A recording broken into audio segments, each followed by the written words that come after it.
اعوذ باللہ من الشیطان الرجیم، بسم اللہ الرحمن الرحیم۔ السلام علیکم، امید ہے کہ آپ سب خیریت سے ہوں گے۔ اللہ تبارک تعالیٰ آپ سب کو ہمیشہ خوش رکھے، آباد رکھے۔ جادو کا توڑ ہم کیسے کریں؟ جادو نے ہماری زندگیوں میں پریشانیاں، مصیبتیں، تکلیفیں جو ہیں بڑھا دی ہیں، ہمارے گھروں کا سکون کو ختم کر کے رکھ دیا، آپس میں رشتوں میں محبت ختم ہو چکی ہے۔ تو آج میں آپ کو اس ویڈیو میں جادو کے توڑ کے بارے میں بیان کروں گی۔ اگر آپ وہ کیا نام ہے وظیفہ کر لیں تو انشاءاللہ آپ اس سے چھٹکارا حاصل کر سکتے ہیں۔ بعض لوگوں کا خیال ہے کہ جادو کا توڑ روحانی عملیات کے ذریعے ممکن نہیں ہے۔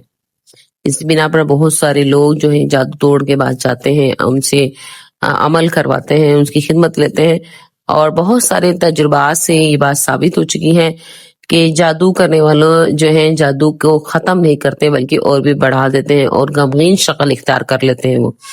اس لیے بھی کسی بھی مسلمان کو کسی بھی حالت میں کسی روحانی مسائل کے لیے کسی غیر مسلم کے پاس جانا جائز نہیں ہے۔ ہم سب جانتے ہیں کہ قرآن مجید میں انسانیت کے لیے ہدایت، رہنمائی اور شفا موجود ہے۔ جادو چاہے کتنا بھی سخت کیوں نہ ہو، قرآن کے سامنے ٹھہر نہیں سکتا۔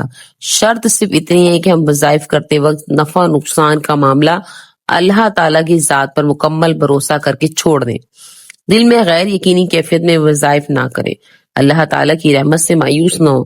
جو وظائف خوشی اور خلوص کے ساتھ کیے جاتے ہیں ان کے اثرات بھی مثبت ہوتے ہیں۔ رزق روز بروز تنگ ہوتا جا رہا ہو، کام جو ہے بالکل ٹھپ ہوتا جا رہا ہو، کاروبار بند ہوتا جا رہا ہو، تو ان کے لیے میں آپ کو ایک وظیفہ بیان کرنے لگی ہوں۔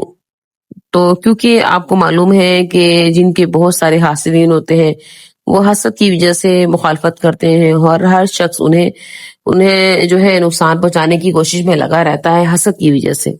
تو ایسے حالات میں حاسدین کی حسد اور بلا وجہ مخالفت کے خاتمے کے لیے یہ وظیفہ بہت ہی مؤثر ثابت ہوگا۔ عشاء کی نماز کے بعد باوضو حالت میں وتر پڑھنے سے پہلے اس عمل کو مکمل کرنا ہوگا، یعنی وظیفہ مکمل کرنے کے بعد آپ وتر ادا کریں گے۔ وظیفہ کرتے وقت کسی سے گفتگو نہیں کرنی ہے، اپنی ہی جگہ پر بیٹھنا ہے اور پھر وتر کی نماز پڑھ کے پھر آپ نے وہاں سے اٹھنا ہے۔ یہ 41 روز بلا ناغہ کرنا ہوگا۔ خواتین کے لیے تمام وظائف میں ناغہ کی گنجائش موجود ہے، اور جو ہے مخصوص دنوں کے وقفے کے بعد وہ وہاں سے جہاں سے انہوں نے چھوڑا ہوگا وہیں سے وہ شروع کر سکتی ہیں۔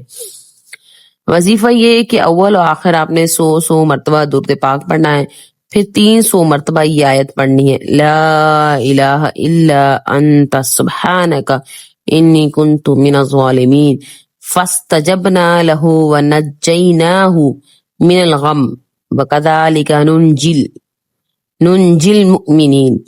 جن لوگوں کو بھی یہ وظیفہ پڑھنے کے لیے ہم نے بتایا ہے وہ الحمدللہ ان کو 100% اس کے نتائج نکلے ہیں اور لوگوں نے اس سے فائدہ حاصل کیا ہے۔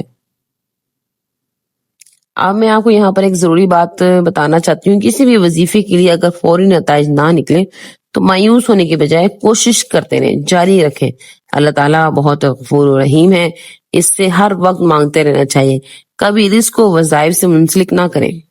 اللہ تعالیٰ جتنا رزق مقرر کیا ہے وہ مل کر رہنا ہے، وظائف تو صرف اسباب کا درجہ رکھتے ہیں، یہ ایک طرح کی دعا کی قبولیت اور اللہ تعالیٰ کی رحمت حاصل کرنے کا ذریعہ ہوتے ہیں۔